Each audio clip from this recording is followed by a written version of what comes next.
Dios, aleluya. Paz de Cristo a todos. Estamos una vez más dándole la honra y la gloria a Dios en este día que Dios nos dio. Amén, porque todos los días, todas las bendiciones y todo lo bueno viene de Dios. Pero en este día 24 de diciembre, ¿verdad? Que para el Señor es como cualquier día. Pero para muchas personas, hoy en estos días, o en este día más bien, se encuentran celebrando algo que desafortunadamente no es para el agrado de Dios, no es para la honra y la gloria de Dios, porque en la Biblia nos podemos encontrar nosotros con muchos segmentos donde la gente adoraba cosas sin saber, ¿sí? Había uno en donde dice el apóstol Pablo que adoraban al que por naturaleza no eran dioses. Luego está otro donde dice, cuando se ve con todos los de Grecia, les dice que en todo eran muy religiosos y que adoraban al Dios que no conocían. Y luego le dijo a la samaritana que iba a haber un momento, ¿verdad? Pero antes le dijo, ¿ustedes adoran al Dios que no conocen también? Dice, nosotros conocemos al Dios verdadero, pero iba a haber un momento donde los verdaderos adoradores adorarían en espíritu y en verdad. Y nosotros nos podemos preguntar hoy en esta tarde, que para nosotros es como cualquier día, como cualquier tarde, pero con la bendición de Dios a nuestro lado. Y mucha gente hoy en este día están haciendo cosas que para nada son del agrado de Dios, porque eso está bíblicamente, pero es muy triste, pero no es a lo que hoy vamos a venir a hablar, amén, sino que vamos a hablar acerca de algo ya pues que no muchas veces nos toca hablar, o no muchas veces nos toca predicar, y es acerca de la sangre de Cristo, amén. Yo me acuerde, no creo que haya predicado, si más bien me recuerdo solamente una vez, creo yo, que haya yo predicado acerca de la sangre de Cristo, porque no es de mí, sino que es del Señor. Pero hoy me trajo a mí el poder en el Espíritu hablar acerca de la sangre de Cristo. Entonces el título de hoy es La sangre de Cristo.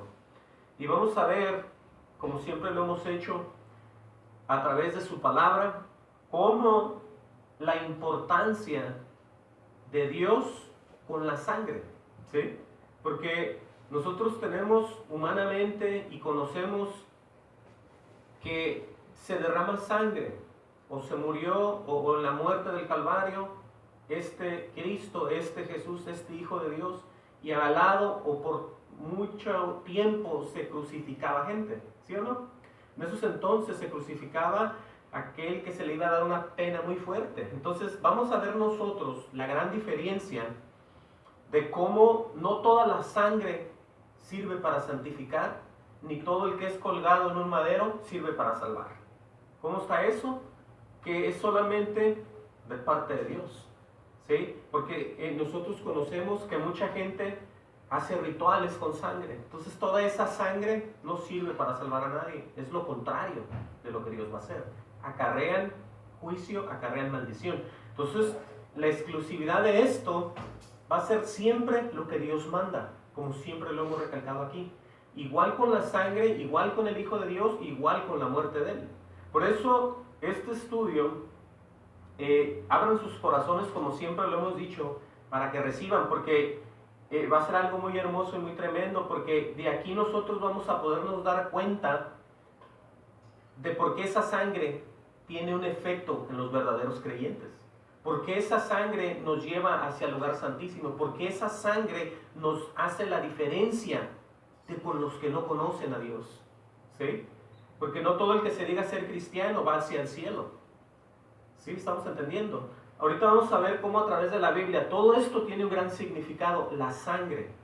Pero eso es exclusivamente cuando Dios manda, cuando Dios abre su boca y dice esto, dice el otro, basado en la sangre, basado en lo que Él dice siempre, no en la sangre de todos, ni en la muerte de todos, ¿sí? Vamos entonces a la palabra del Señor. Abran su Biblia en Éxodo 11:4 y vamos, es que hay muchísimo que hablar acerca de esto. Pero nosotros vamos a ver, gloria al Señor, lo que nos va a guiar hoy el Espíritu Santo en Éxodo 11:4. Amén. Amén. Vamos a empezar leyendo ahí. ¿Qué relación había en aquel entonces ya con la sangre? ¿Verdad? Porque no puedo cubrir todo en una hora, hora y media que voy a predicar aquí. Pero vamos a tratar de que el Espíritu nos muestre, recibir y entender bien lo que Dios va a decir hoy en esta tarde. Dice la palabra del Señor en Éxodo 11:4. Dice, dijo pues, ¿verdad? Dijo pues Moisés, Jehová ha dicho, así, y tiene 2 puntos, dice, a la medianoche yo saldré por medio de Egipto. Oigan bien lo que dice Moisés, que lo que dijo Jehová se iba a hacer. Dice en el 5, y morirá todo primogénito en tierra de Egipto, desde el primogénito de Faraón que se sienta en su trono, hasta el primogénito de la sierva que está tras el molino, y todo primogénito de las bestias. O sea, iba a ser, ¿qué? Parejo. Dice en el 6, y habrá gran clamor por toda la tierra de Egipto, cual nunca hubo ni jamás habrá. Oigan lo importante, que el efecto de todo lo que dice el Señor. Dice en el 7, pero contra todos los hijos de Israel, desde el hombre hasta la bestia, ni un perro moverá su lengua, para que sepáis que Jehová hace diferencia entre los egipcios y los israelitas. Amén. Vamos entonces a leer en el 12:12 de Éxodos también. Dice ahí, dice, pues yo pasaré aquella noche por la tierra de Egipto. Oigan bien, ¿quién va a pasar? Jehová, el Señor. Dice, y heriré a todo primogénito en la tierra de Egipto, así de los hombres como de las bestias. ¿Sí? Dice, y ejecutaré mis juicios en todos los dioses de Egipto, yo Jehová, dice otra vez. Pero vean lo que dice en el 13, con relación a lo que es la sangre para el Señor. Dice, la sangre os será por señal en las casas donde vosotros estéis, y veré la sangre y pasaré de vosotros, y no habrá en vosotros plaga de mortandad cuando hiera la tierra de Egipto. ¿Sí? ¿Cuál importante era poner la sangre de esos animales en la entrada de las puertas para que cuando pasara el Señor no pasara nada en aquellos que fueron cubiertos por la sangre? ¿Estamos entendiendo cómo esto se va a desenvolver? No en cualquier sangre, sino cuando ya Dios manda una sangre, es la sangre que Dios manda. ¿Sí? Es exclusivamente la que Él dice. Bueno, porque no toda la sangre, lo vuelvo a repetir, ni todos los crucificados en aquel entonces eran o servían para Dios. Simplemente hubo uno. Nosotros ya sabemos quién es. Es Jesús, el Señor. Por eso, en Juan, porque es que tengo que explicar esto, porque hay muchas confusiones hoy en día. Fíjense cómo dice en el Evangelio de San Juan 1:13, vayan conmigo a ver ahí, amén, hasta el Nuevo Testamento, porque la gente hoy en día, es muy triste que la gente se está perdiendo, como dijo el Señor, por falta de conocimiento y por falta de sabiduría de la palabra. En Juan 1:13, el Evangelio de San Juan dice así, en referencia a todos los que son hechos hijos de Dios. Vean cómo el Señor no se confunde, ni el Señor confunde a nadie. Pero en el 1:13 dice, los cuales no son engendrados de sangre, ¿sí?, ni de voluntad de carne, ni de voluntad de varón, sino de Dios. Entonces, ahí se menciona que nadie puede ser nacido, engendrado en sangre de nadie, ni con sangre de nada, ni nacido de nadie, sino por la pura voluntad del propio Dios. Es como alguien se hace hijo de Dios, o como alguien piensa, recibe y vive en armonía para irse al cielo. ¿Estamos entendiendo? Por eso mucha gente hoy en día, es muy triste verlos recibir de alguien que no oye a Dios, y el que está sentado no entiende, no sabe. Ninguno de los dos está recibiendo a Dios ahí, ni el que habla ni el que recibe, porque no tienen discernimiento. ¿sí? Mucha gente dice, hay gente que conoce de Dios y no hace las cosas. Más bien sería, hay gente que lee algo de Biblia y no conoce ni a Dios. Porque si conocieran, hicieran lo que es de Dios. Miren, ahí en el mismo libro de San Juan, nosotros podemos ver en Juan 6:51 una aclaración muy tremenda de parte de Jesús de por qué era tan importante la sangre de Él y el cuerpo de Él, ¿sí? Porque mucha gente se oye nomás de la muerte del Señor, pero hay algo muy importante con ser rociados con esa sangre, literalmente, amén, espiritualmente. Dice en San Juan 6:51, amén. Amén. Dice ahí, introduciéndose él mismo como algo muy verdadero y muy real, dice el Señor Jesús, yo soy el pan vivo que desciende del cielo. Ahora, vean por qué él mismo se llama el pan vivo. Sí, porque este es un Dios, lo vuelvo a repetir, no es un Dios que murió, no es un Dios que está crucificado todavía por allá, no es un Dios que todavía muchos lo ven como algo clavado ahí en esa cruz, no, sino él mismo se dice que él es un pan vivo, y un pan vivo está vivo, ¿sí? Dice, yo soy el pan vivo que descendió del cielo. Ahora, con eso nosotros tenemos que entender que al Dios que le rendimos cuentas, al Dios que buscamos, es un Dios vivo, ¿sí? Pero sigue diciendo, dice, con relación a la gente que va a tener un encuentro o piensa de una manera religiosa o de una manera espiritual. Él dice, si alguno comiere de este pan, vivirá para siempre. Dice, y el pan que yo daré es mi carne, dice el Señor.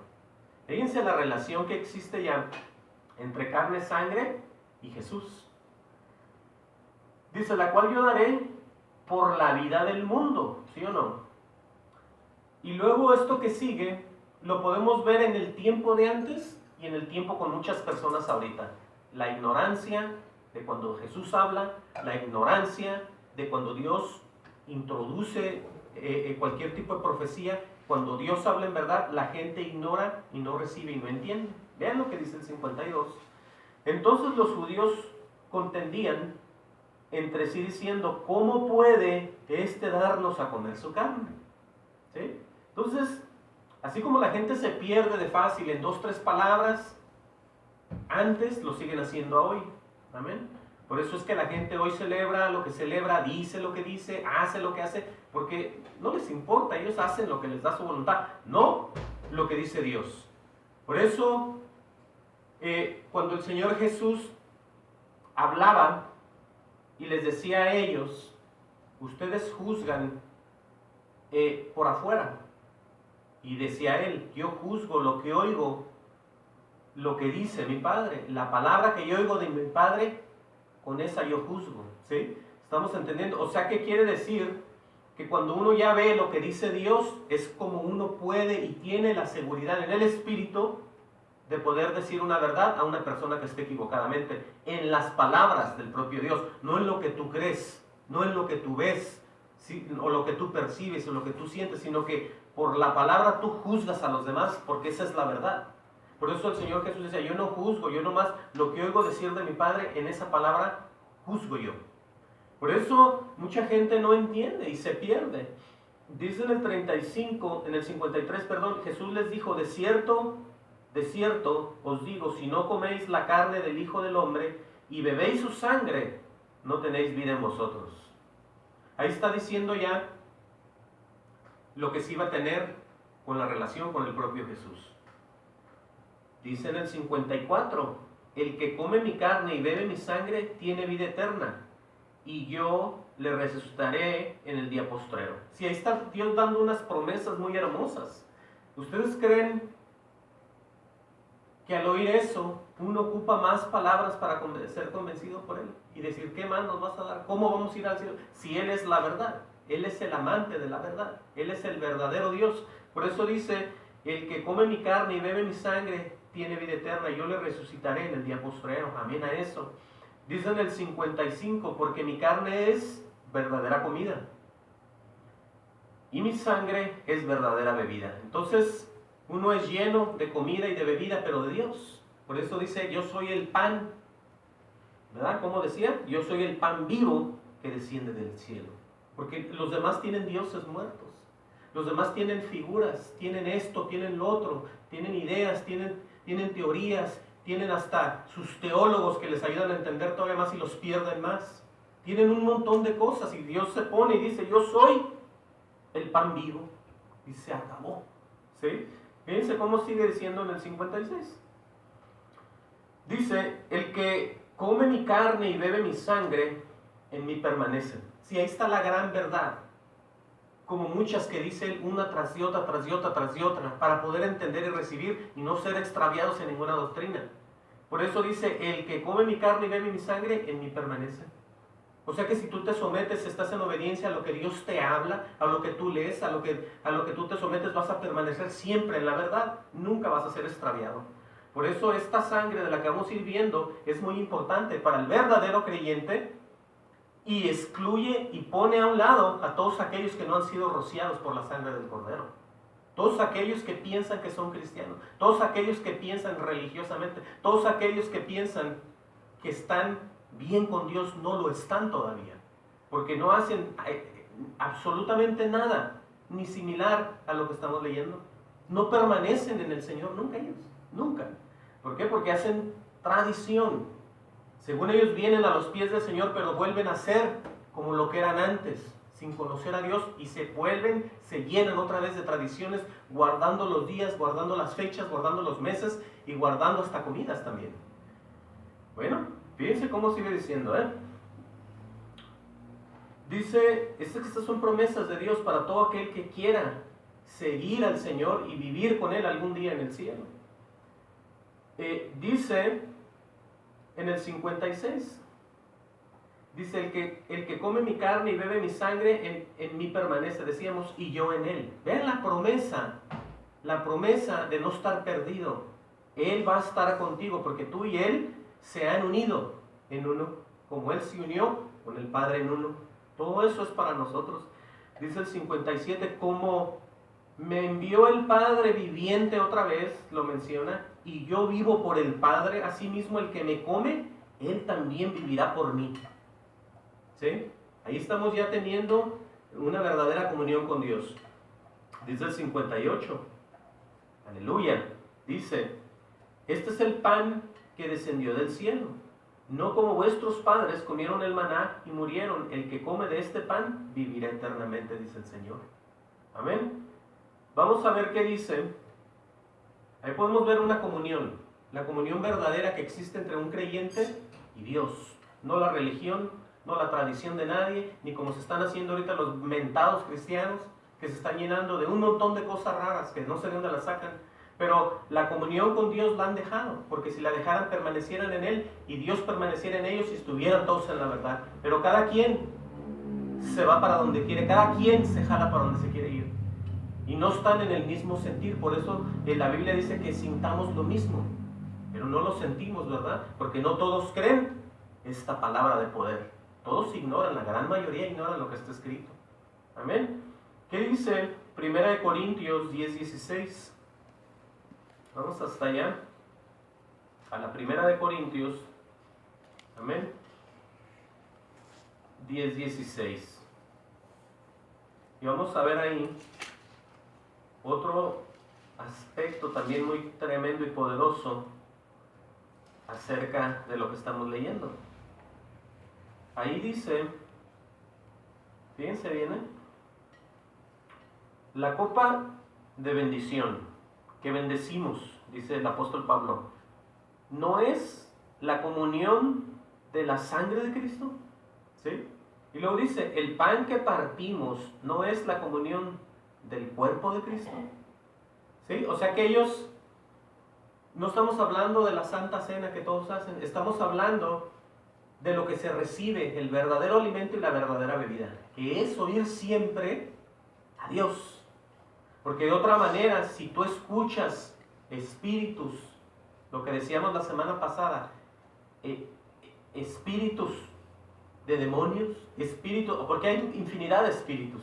Por eso hay una gran seguridad en esta sangre de Cristo para todos aquellos, porque en esa sangre hay mucho poder. Mucha gente critica todo esto y oye de la sangre y se les hace hasta un poco malo, horroroso hablar de sangre. No, pero hay que entender lo que es en verdad la sangre de Cristo, lo que es la sangre del Señor. Entonces les decíamos aquí, en el 10:16, lo voy a repetir, la copa de bendición que bendecimos no es la comunión de la sangre de Cristo, el pan que partimos no es la comunión del cuerpo de Cristo, y no se refiere a ningún pan material en la tierra hecho por hombres o por mujeres, sino es siempre hablando del Dios vivo, del pan vivo que bajó del cielo. Amén. Eso es a lo que se refiere, esa es la verdadera comunión. Pero vamos a hablar más acerca de la sangre ahorita. Miren, vamos a Hebreos 8:13. Amén. El libro de los Hebreos 8:13. Y nosotros nos recordamos cuando el Señor partió el pan, lo dividió entre todos y les dio el vino. ¿Estamos de acuerdo de eso? Está registrado en todos los evangelios. Pero acerca del nuevo pacto que iba a venir, ¿sí? Vamos a ver qué dice Hebreos 8:13. ¿Ya están ahí? Amén. Dice así: al decir nuevo pacto, ha dado por viejo al primero. Oigan bien, y lo que se da por viejo y se envejece está próximo a desaparecer. Ahora, dice en el 9:1, ahora bien, aún el primer pacto tenía ordenanzas de culto y un santuario terrenal. Fíjense bien que lo que vamos a leer aquí habla mucho de lo que hacía Israel en el templo, en el santuario, donde ellos, en las sinagogas o donde ellos entraban al lugar santísimo. Van a decir algunos, bueno, pero eso era ellos. Pero lo aplicamos también a nosotros, porque aquí vamos a ver la diferencia de alguien que está en Cristo y alguien que sigue de religioso. Amén. Porque hay mucho cristiano, entre comillas, que está aferrado a la religión, a muchos pensamientos de hombre, a muchas tradiciones. Entonces aquí va a introducir Dios, el Señor, lo que era antes. Miren, lo que era el tabernáculo. Fíjense bien, habla de un tabernáculo terrenal donde todos llegaban y hacían todas estas cosas, lo cual era hecho por Dios, sí, pero después viene Cristo y es algo muy hermoso y muy diferente. Vamos a leerlo.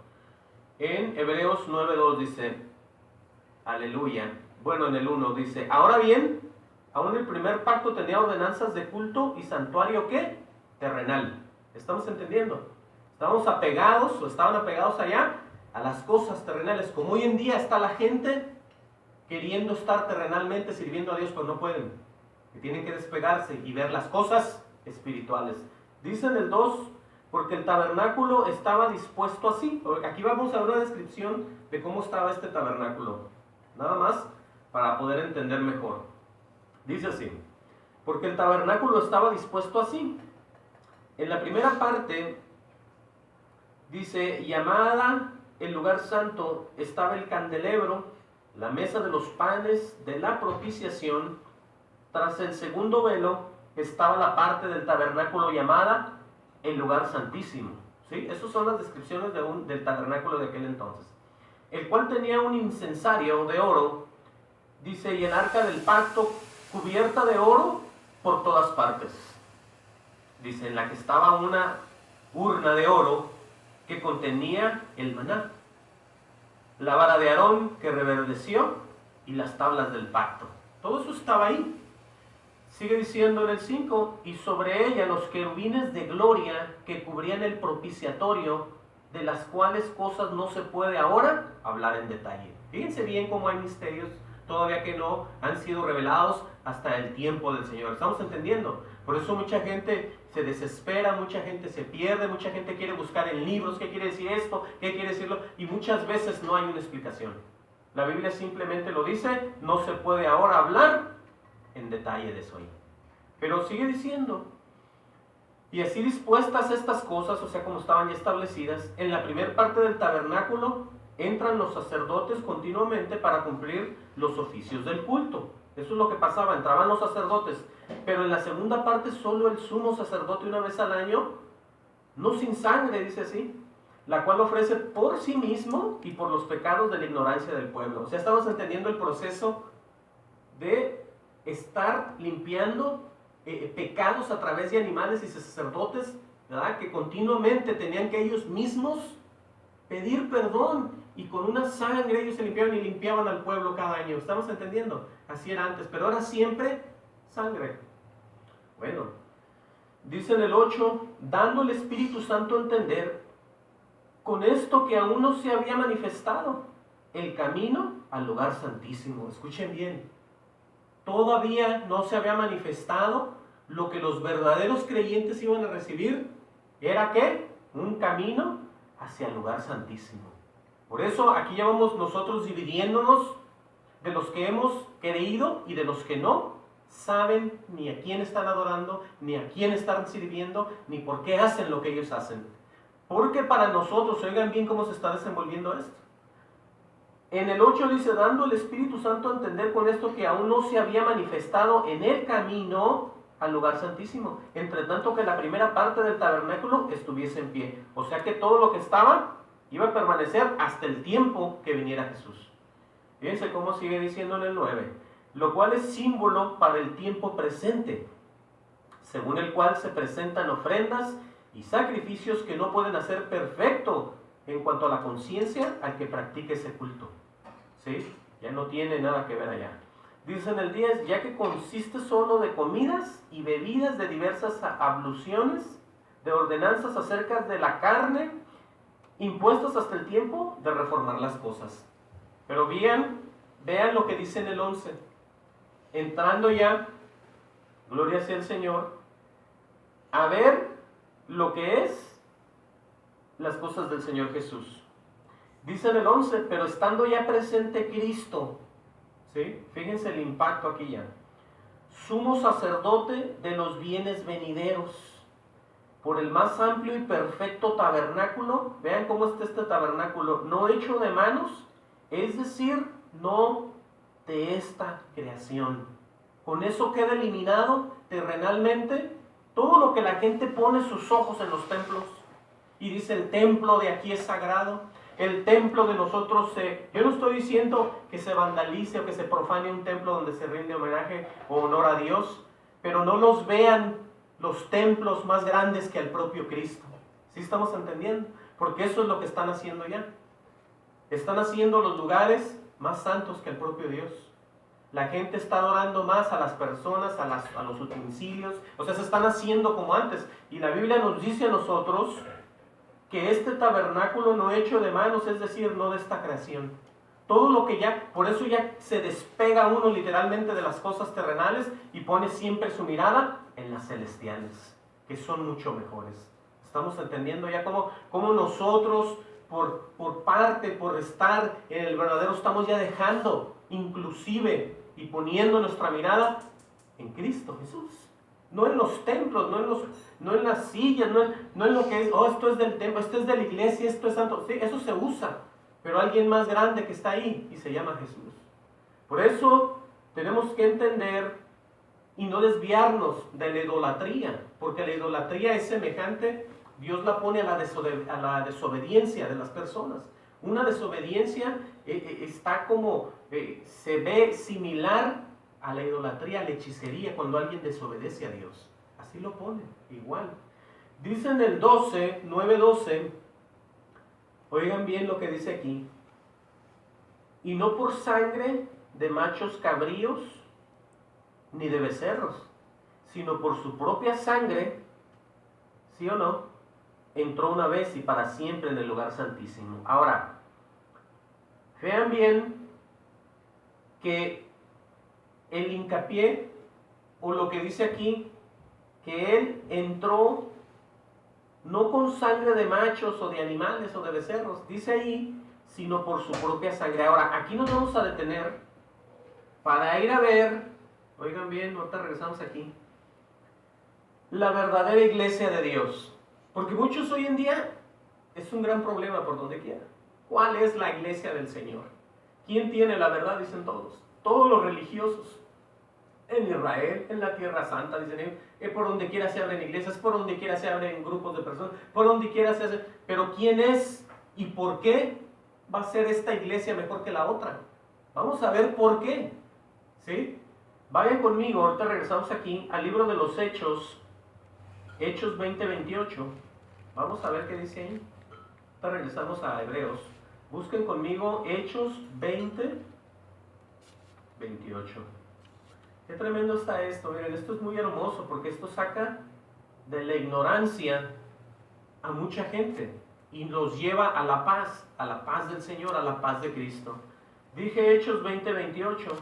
Amén. Oigan bien lo que dice aquí. Dice, por tanto, como consejo, dice Pablo, por tanto mirar por vosotros, les dice a ellos, y por todo el rebaño, y aquí está la descripción, en que el Espíritu Santo os ha puesto por obispos. Dice uno, bueno, y luego, bueno, para apacentar la iglesia del Señor, la cual Él ganó por su propia sangre.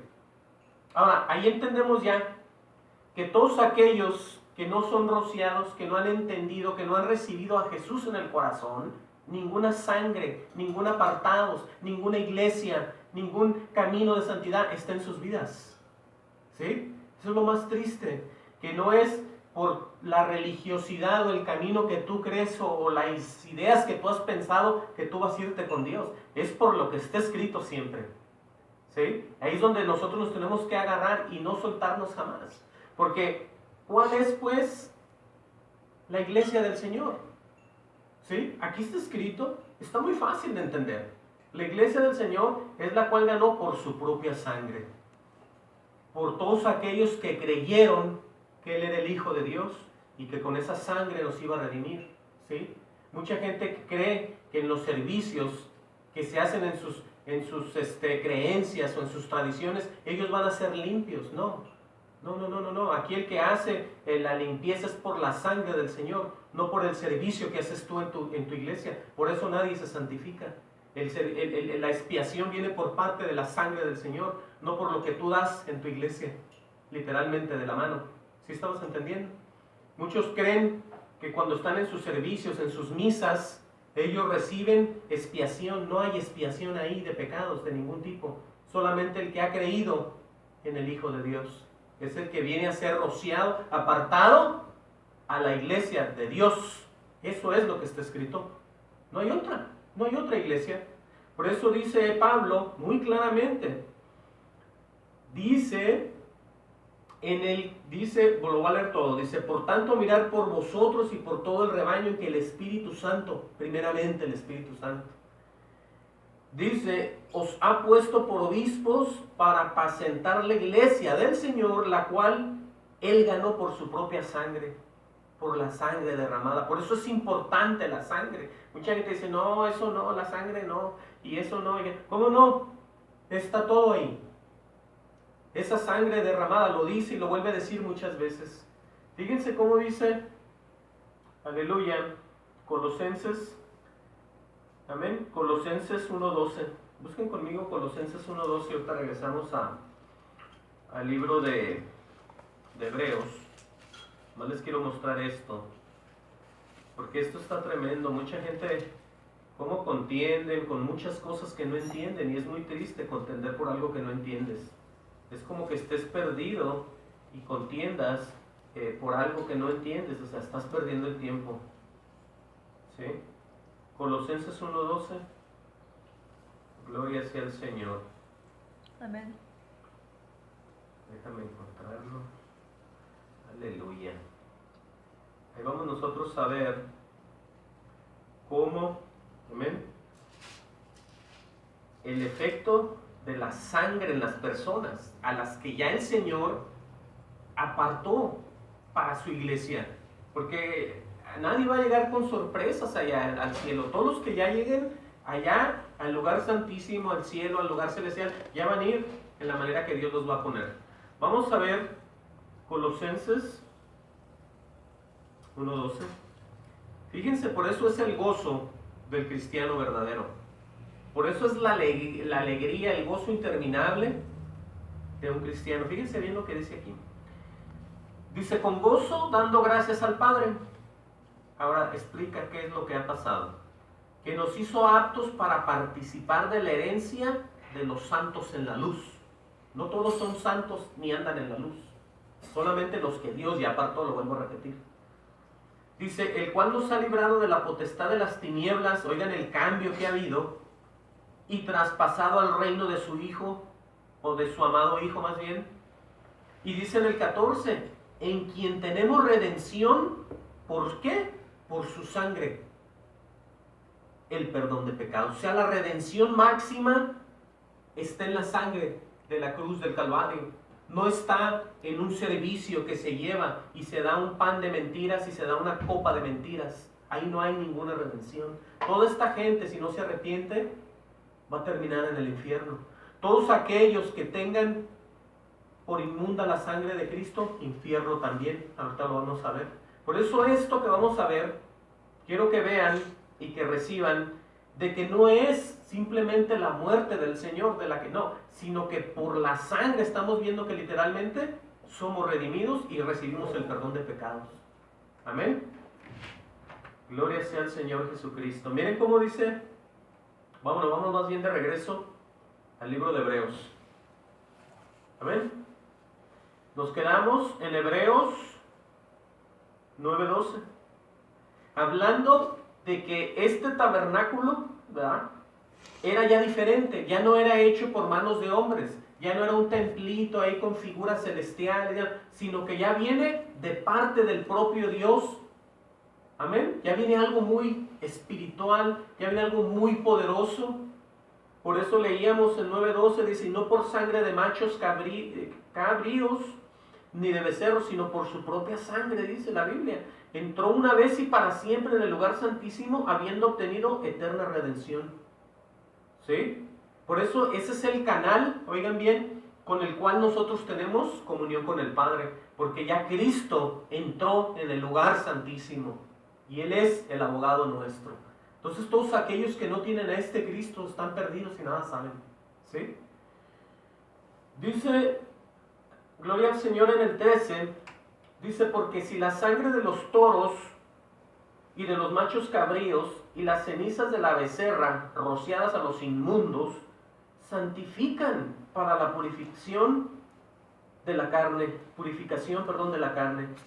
Dice en el 14, ¿cuánto más la sangre de Cristo? ¿Sí? Dice, el cual mediante el Espíritu Eterno, hoy nomás, el Espíritu Eterno se ofreció a sí mismo sin mancha a Dios. Por eso tenemos nosotros que entender que esta sangre no es la sangre de una bestia, no es la sangre de un becerro, no es la sangre de un cordero, no, sino que nosotros tenemos que entender que es solamente cuando Dios ordena. Amén, gloria al Señor. Estamos leyendo en Hebreos 9:14. Entonces ya vemos nosotros que todos aquellos que diabólicamente hacen rituales con sangre, ¿qué están haciendo? Están haciendo absolutamente todo lo contrario, acarreando maldición, llevándose un juicio muy feo a sus vidas. Por eso estamos viendo lo que es la sangre de Cristo. La sangre de Cristo la estamos viendo que es algo muy tremendo que la gente ignora y casi nunca se predica. Por eso vamos a repetir el 14, ¿cuánto más la sangre de Cristo, el cual mediante el Espíritu Eterno se ofreció a sí mismo sin mancha a Dios? Dice, limpiará vuestras conciencias, oigan bien el hecho de recibir a este Cristo como verdad, como único Dios, como único Hijo, como sangre bendita, hoy nada más. Sangre poderosa, sangre redimida, que nos redime. Dice aquí, limpiará vuestras conciencias de obras muertas para que sirváis al Dios vivo. ¿Te fijas? Por eso, aquí es donde se divide. O sea, nosotros podemos ver a través de la palabra cómo los grupos de mentirosos quedan excluidos y los que están en la verdad reciben estos misterios. Los mentirosos dicen, yo no entiendo qué dice ahí. Los que no tienen al Espíritu. 9:15. ahí podemos ver nosotros cómo la verdadera gente de Dios recibe la revelación, recibe la paz y se sienten llenos de gozo porque ellos saben en quién han creído. Aquí se confirma, oigan bien, lo que es estar en Jesús, lo que es vivir en el Señor, lo que es gozarse de victorias, lo que es ser participante del Espíritu Santo, lo que es ser todas las cosas que Dios nos dice que seamos. Porque yo veo esto y me siento muy familiarizado y se lo mostramos a alguien que no tiene el Espíritu y no sabe ni qué es eso. Yo no sé si me están entendiendo. Por eso dice él, lo voy a leer el 9:14, dice: cuánto más la sangre de Cristo, el cual mediante el Espíritu eterno se ofreció a sí mismo sin mancha a Dios, dice, limpiará vuestras conciencias de obras muertas. Si hay un efecto cuando uno cree en el Señor Jesús, que va a limpiar todas tus obras, toda tu conciencia de obras muertas más bien, para que tú empieces en cero a servirle al Dios vivo. Amén. Por eso nosotros podemos ver con seguridad a quién estamos adorando, a quién estamos escuchando, a quién estamos oyendo hablar, a quién estamos dando homenaje, a quién estamos pidiendo, a quién estamos orando, por quién nos estamos doblando rodillas, por quién nos estamos quebrantando, a quién le pedimos bendición, a quién le pedimos todo.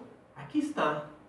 Si nosotros no podemos, o sea, yo no entiendo, o más bien las personas que se dicen ser de Dios, ¿por qué no escuchan la voz de Dios? Si dicen ser hijos de Dios. La Biblia dice que los que son guiados por el Espíritu, estos son hijos de Dios. Entonces, ¿en qué están las demás personas? ¿Qué es lo que están haciendo? Fíjense cómo dice, gloria al Señor, dice, ¿cuál es el resultado de que una vez que Dios limpia tu conciencia de obras muertas? Bueno, para que tú te des un cambio en tu vida, para que sirvas al Dios vivo, no para que vuelvas a celebrar tonterías como lo hacías antes cuando no lo conocías. ¿Sí? Es que ¿cómo van a permanecer como nuevas criaturas haciendo cosas viejas? No entiendo. Eso hay que ir a darle cuentas a Dios de esas fiestas y de todo lo que está celebrando el mundo entero. Porque aquí dice que tú vas a hacer y vas a servir al Dios vivo. Ahora, ¿qué le vas a servir tú a Dios? Lo vas a llenar de mentiras, es lo que vas a hacer. Los que siguen celebrando las cosas que celebraban cuando no tenían al Espíritu morando en ellos, porque todavía lo siguen haciendo. ¿Amén? Pero aquí vamos a ver una declaración muy fuerte también. Ahorita regresamos aquí a Hebreos 9:15, pero vayan conmigo a ver al libro de los Romanos 6:21. Denle para atrás a su Biblia y vamos a ver acerca de una actuación ya muy diferente a la que se hacía antes en nuestras vidas entre los espirituales y los carnales. Amén. La gente que piensa que por estar en lugares cristianos, o por oír música cristiana, o por leer de vez en cuando ahí la Biblia, o por juntarse o decir cosas muy, muy bonitas, no, es que necesitas volver a nacer. Solamente de esa manera hay comunión con Dios. Pero quiero mostrarles esto. Romanos 6:21. Amén. Amén. Dice así: con relación a lo que la gente o nosotros inclusive teníamos antes de ser sellados con las arras del Espíritu Santo. Vamos a leer desde el 20. Dice: porque cuando eras esclavos del pecado, eras libre acerca de la justicia. O sea que podías hacer lo que tú querías antes, ¿verdad? Porque no conocías de Dios. Pero dice en el 21, pero ¿qué fruto tenías de aquellas cosas de las cuales ahora os avergonzáis? ¿Sí? Cuando estábamos sin el Espíritu nos dedicamos a hacer muchas cosas muy horrorosas, muchas cosas vergonzosas. ¿Había un fruto de eso? No había nada. Era un fruto de muerte. Sin el Señor, un fruto de muerte en tus vidas. ¿Sí? Y como están muchos ahorita sin el Espíritu. Por eso lo voy a repetir en el 21. Dice: pero ¿qué fruto tenías de aquellas cosas de las cuales ahora os avergonzáis? Porque el fin de ellas es muerte. Si todos los que están en la carne van a un final de muerte, celebrando, haciendo y haciendo. Bueno, pero dice el 22, mas ahora que habéis sido liberados del pecado y hechos siervos de Dios, tenéis por vuestro fruto la santificación, oigan bien, y como fin la vida eterna. ¿Ven el cambio, la transformación después de haber sido rociados, redimidos por la sangre del Señor? Hemos sido sacados, como dice aquí, hemos sido libertados del pecado y hechos siervos de Dios. Ahora, celebrar fiestas abominables al Señor es ser un siervo de Él y luego ponerle el nombre todavía a Él y decir que por Él lo están haciendo cuando en ningún lugar está.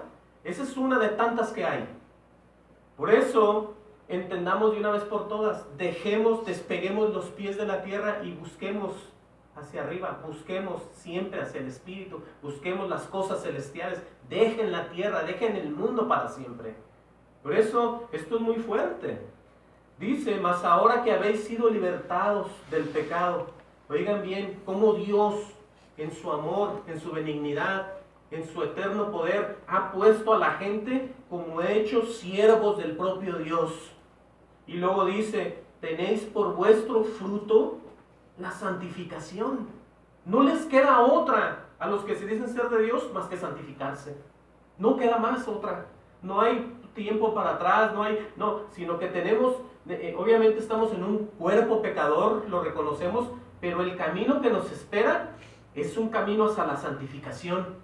Porque eso, cuando el Señor vuelva a venir, no tenemos que estar avergonzados de que anduvimos como unos cochinos, pecando y haciendo y deshaciendo delante de su presencia, como cuando Adán y Eva se escondieron.